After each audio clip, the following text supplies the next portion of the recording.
মরহুম হালিমা স্মৃতির উদ্দেশ্যে যে নকআউট ফুটবল প্রতিযোগিতাটি চলছিল, আজ তার চূড়ান্ত পর্বের প্রথম সেমিফাইনাল খেলা। এই সেমিফাইনাল খেলায় যোগদান করেন ভাতার জুনিয়র ফুটবল একাডেমি বনাম সিমনরি মেঘা ট্রেডার্স। শেখ আব্দুল লালন পরিচালিত এই ফুটবল প্রতিযোগিতা এবং দাতা লালন মেলায় অংশগ্রহণ করেন হাজার হাজার মানুষ। মহিলা ঢাকি, আদিবাসী নৃত্য এবং সাংস্কৃতিক অনুষ্ঠান ছাড়াও রাত্রে বিচিত্র অনুষ্ঠানে আনন্দ দেওয়া হবে এলাকার মানুষকে। আজ আদিবাসীদের বিশেষ দল এবং আগামীকাল ফাইনালে নায়িকা নসরত জাহান এবং নায়ক দেবকে দেখতে হাজার হাজার মানুষের ঢল পড়বে বলে সকলেই আশাবাদী। SMT পরিচালিত এই টুর্নামেন্টে পূর্ব বর্ধমান জেলা পরিষদের সভাধিপতি শ্যামাপ্রসন্ন লোহার এবং বীরভূম জেলা পরিষদের সভাধিপতি কাজল শেখ এবং অন্যান্য বিশিষ্ট অতিথিদের উপস্থিতিতে এই ফুটবল প্রতিযোগিতাটি সার্থক হয়ে উঠবে। পায়রা এবং বেলুন উড়িয়ে এই ফুটবল খেলার শুভ সূচনা করা হয়। এমন আকর্ষণীয় ফুটবল খেলা ও দাতা মিলন মেলা পরিদর্শনে সকলেই শেখ আব্দুল লালনের সুনাম অর্জন করেন এবং লালনবাবু প্রতি বছর এলাকার মানুষকে এমন আনন্দ দিতে বদ্ধপরিকর। সিমনরি মেঘা ট্রেডার্স ৩-০ গোলে জয়ী হয়ে ফাইনাল খেলার সুযোগ পায়। মাননীয় মুখ্যমন্ত্রী যেটা বলেন, আমার দলের সেনাপতি অভিষেক ব্যানার্জি যে নির্দেশ, সেগুলো আমরা অক্ষরে অক্ষরে পালন করি। কারণ এই জঙ্গলমহল শিল্পের আমলে এদের এই যে খেলা মেলা তো দূরে থাক, মানুষ ঠিকমতো খেতে শুতে পেত না, কিন্তু আজকে দারুণভাবে মানুষের যে উদ্দীপনা, সেটা আপনারা মাঠে দেখলেন যে কি ধরনের মানুষের এখানে আগমন। কারণ একটাই জিনিস, ১ মাস ধরে এই খেলাটি চলছে। আমাদের গেরাই উগ্রদূত ক্লাব এই খেলাটাই চালিয়ে আসছেন। এখন যেটা হচ্ছে ৫৪তম এই ফুটবল প্রেমী মানুষরা আজকে দেখতে এলেন যে আমার খেলার মাঠে যেটা দেখলেন যে শুধু আমার দেশীয় নয়, বিদেশ থেকেও বহু প্লেয়ার এসে এই খেলায় অংশগ্রহণ করেন। কারণ এই খেলার মধ্যে আমরা যেটা আরো খুশি যে আমার গোটা এরিয়াটা এই যে ভোটার লিস্টের যে এসআইয়ের যে বিজেপি সরকার করছেন, কমিশনার যেভাবে বাদ দেওয়ার জন্যে, যে আমাদের বিহারে করেছিল বা বাংলাকে সেইভাবে বধ করার জন্য তেনারা এসেছিলেন, সেটাও কিন্তু আমরা আজকে ওই মঞ্চের মধ্যে আমরা আমার এখানে আমাকে দায়িত্ব দিচ্ছিলেন দলের সেনাপতি অভিষেক ব্যানার্জি মহাশয়। তিনার যে দায়িত্বটা আমি অক্ষরে অক্ষরে পালন করেছি। তাই আমাদের দলেরই অবজার্ভার হিসাবে অরূপ বিশ্বাস মহাশয়, তিনিও কিন্তু এসে আমাদের গুণগান করে গেলেন। আমার জেলা যে সুপ্রিমো রবীন্দ্রনাথ চট্টোপাধ্যায়, সভাধিপতি শ্যামাপ্রসন্ন লোহার, সকলেই এসে তিনি একটাই জিনিস বললেন যে আমাদের মোট ৪২টা ক্যাম্প ঘুরলাম, যে ৪২টা বিধানসভা তিনার দায়িত্বে এখানে নিয়ে ৪৩টা, তা ৩টে জেলার তিনি যে দায়িত্বে ছিলেন, এখানে এসে আমার ওই BLA 2, আমার PRS, BRS এবং আমার দলের সকল একদম অঞ্চল সভাপতি থেকে, শাখা সংগঠন থেকে, মহিলা থেকে সকলে এমনভাবে কাজ করেছেন যে তিনি এসে আমাদের প্রশংসা করে গেলেন, ফার্স্ট প্রাইজ দিয়ে গেলেন। আমাদের ১০০য় ১০০ করতে পেরেছি, কোনো বৈধ ভোটার লিস্ট এখানে বাদ পড়েনি। তাই সেই সমস্ত কর্মীদের আমরা আজকে ওই মঞ্চ থেকে, আমার জেলার মেন্টর সাহেব, বীরভূম জেলার সভাধিপতিও এসেছিলেন, আমাদের সভাধিপতি এবং আমাদের অনেকগুলি কর্মদক্ষ, আমার ব্লক লেভেল, আমার অঞ্চল লেভেল, আমার বুথ লেভেল, সকল মিলে যৌথ ওই মঞ্চে BLA 2 এবং PRS, BRS এবং দলের যিনারা সৈনিক, তিনাদেরকেও কিন্তু আজকে তিনারা সম্বোধনা দিলেন যে একটাই কি, যে এইভাবে মানুষের কাজ করার জন্যে ক্রীড়া খেলা মেলা তো রয়েছে, তার সঙ্গে জন্ম থেকে মৃত্যু, শিক্ষা থেকে স্বাস্থ্য, খাদ্য থেকে বাসস্থান, সবটা মানুষের পাশে এই সৈনিকরা থাকে। তাই এই সৈনিকদের কিন্তু আজ জেলা স্তর থেকে এসে তিনাদিকেও কিন্তু এখানে শুধু ওই তিনাদের প্রশংসাই এইটা নয়, তিনাদিকে এখানেও অভিনন্দন জানিয়ে দিয়ে গেলেন যে এইভাবে একের পর এক আমার সামনে বিধানসভা আসছে। আমরা যেমন গত বিধানসভায় ১১,০০০ লিড ছিল, সেটা লোকসভায় ৩৩,০০০ হয়েছিল। এই কর্মীদের নিয়ে এই কর্মীরা দারুণভাবে উৎসাহ। তাই এনারাও আবার এখন যেটা প্রতিশ্রুতি দিয়েছেন, আমার অবজারভার সাহেবকে, আমার জেলা সভাপতিকে, আমার সভাধিপতিকে একটাই জিনিস বলেছেন যে এরপরে ৫০ থেকে ৬০,০০০ লিড আমরা এই জঙ্গলমহল দিতে পারবো এবং মানুষ সেটা যোগ্য জবাব দিবে বিজেপিকে, সিপিএমকে। আপনার এই খেলা এবং মেলায় বহু মানুষ আনন্দ বোধ করছেন, এমন কর্মসূচি প্রতি বছরই করে যাবেন? অবশ্যই আপনি দেখছেন যে দিনে খেলা, রাতে হচ্ছে মেলা। যেমন আজকে আমার আদিবাসী ভাইদের জন্য গোটা মেলাটা ছাড়াচ্ছে। কিভাবে না, ৬টি সেলিব্রিটি আসছে, ৩টি পুরুষ, ৩টে মহিলা।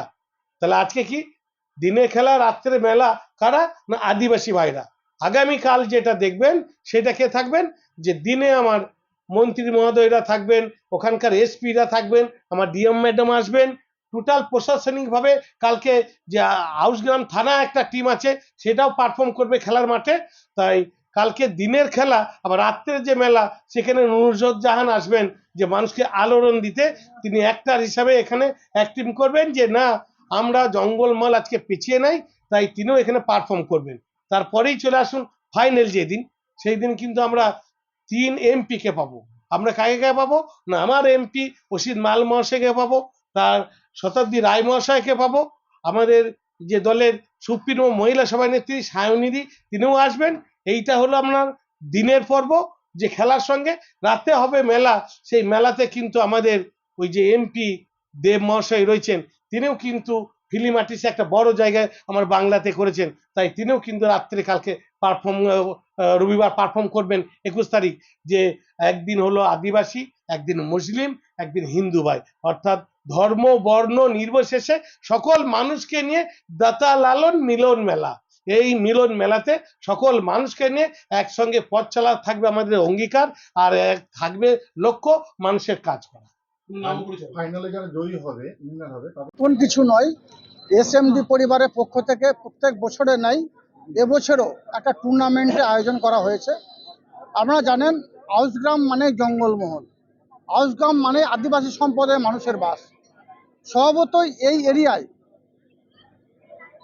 ইয়াং জেনারেশন, নব যৌবন, তারা ফেসবুক, টুইটার, ইনস্টাগ্রাম নিয়ে ব্যস্ত হয়ে পড়েছে, তাদের সচরাচর খেলার মাঠে দেখা যায় না।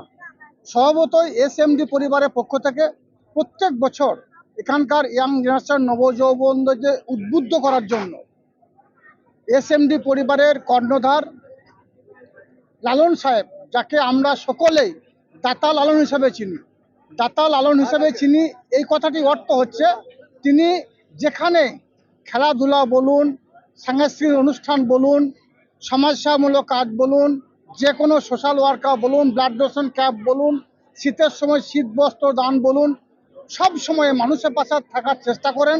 তার জন্য এই আউসগ্রাম তথা পূর্ব বর্ধমান তথা বীরভূম তথা সংলগ্ন এরিয়ার মানুষ ওনাকে দাতা হিসাবে চিহ্নিত করেছেন। স্বভাবতই দাতা লালনের উদ্যোগে এই কয়েকদিন যাবৎ এই ফুটবল টুর্নামেন্ট আয়োজন করা হয়েছে। আপনারা দেখতে পাচ্ছেন কয়েক লক্ষ মানুষের সমাগম হয়েছে। শুধু আউসগ্রাম নয়, পার্শ্ববর্তী বিধানসভার এরিয়ার ইয়াং জেনারেশন, নবযৌবন এখানে এসে উপস্থিত হয়েছে। আমাদের মতো অনেক আছে যাদের আমন্ত্রণ জানানো হয়েছে। পূর্ব বর্ধমান জেলার ত্রিস্তর গ্রাম পঞ্চায়েতে উত্তীর্ণ সমস্ত জনপ্রতিনিধি, এমনকি জেলা পরিষদের মেন্টর থেকে শুরু করে, জেলা পরিষদের মেম্বার থেকে শুরু করে, পঞ্চায়েত সমিতির মেম্বাররা থেকে শুরু করে, পঞ্চায়েত সমিতির সভাপতি শুরু করে, গ্রাম পঞ্চায়েতের সকল মেম্বার, প্রধানরা এখানে উপস্থিত আছে এবং ত্রিস্তর গ্রাম পঞ্চায়েতে উত্তীর্ণ সমস্ত জনপ্রতিনিধি এবং শাখা সংগঠনের দায়িত্ব যারা আছেন সকলে এখানে উপস্থিত হয়েছেন ইয়াং জেনারেশন, নবযৌবনকে উদ্বুদ্ধ করার জন্য। আমি আজকের এই বিশেষ দিনে এটাই বলবো, দাতা লালন সাহেবের এই যে উদ্যোগ, তার মা বাবাকে স্মরণ রেখে হালিমা ট্রফি তিনি যে প্রদান করছেন এবং ইয়াং জেনারেশনকে খেলার মাঠে অবতীর্ণ করছেন, এটা একটা সাধু উদ্যোগ। এভাবেই তিনি এগিয়ে চলুন সবসময়ের জন্য।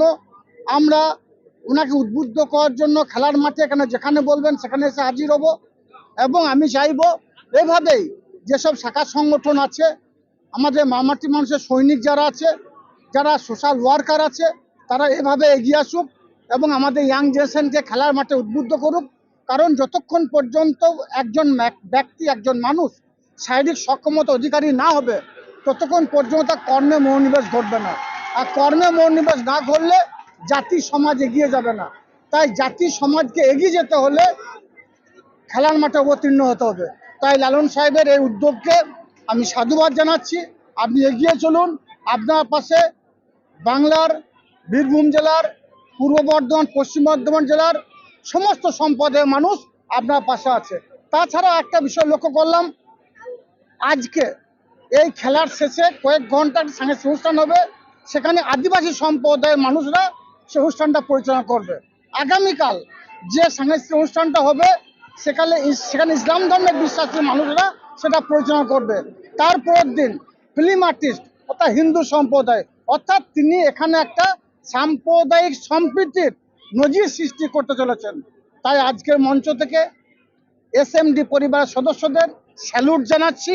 এগিয়ে চলুন, এভাবেই বাংলার জননেত্রী, বাংলার বাঘিনী, বাংলার মা মমতা বন্দ্যোপাধ্যায়, তিনি সারা বাংলার হিন্দু, মুসলমান, শিখ, খ্রিস্টান, ইসাই সমস্ত সম্প্রদায়ের মানুষকে তিনি এক ছাতার তলায় এনেছেন। তিনি এই বার্তা দিয়েছেন, তিনি এই শিখিয়েছেন আমাদের সকলকে নিয়ে চলতে হবে। দাতা লালন সাহেব সে কাজটাই করছেন। নিজাম আলমের রিপোর্ট, সকলের জন্য নিউজ।